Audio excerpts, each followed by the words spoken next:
Kapuso couple EA Guzman and Shira Diaz nagbanding sa pickleball community sa Bacolod City. Nakatutok Eileen Pedreso. Nagpadulong sa Bacolod City sa Shira kag EA kag nagpakigbahin sa pagbukas ng Paddle City sa Magsaysay Avenue sa Barangay Singkang Airport. 3, 2, and 1! There you have it, ladies and gentlemen, it's official! Paddle City is now officially open! Nagasmile kag feel na feels ng kapuso couple nga sanday Shira Diaz kag EA Guzman ang paghampang sa pickleball upod ang nakalain-lain nga players sa City of Smiles.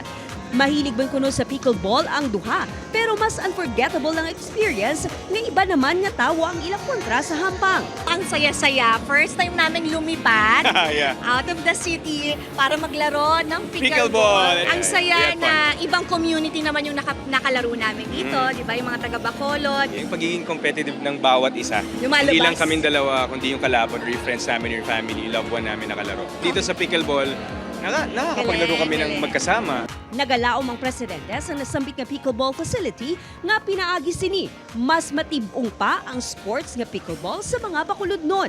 The mere fact na nagadamo na gid ang gusto mag-discover sang pickleball, no, the increased number of courts, especially here in Bacolod, to more events, more tournaments, no, for pickleball. Eileen Pedreso.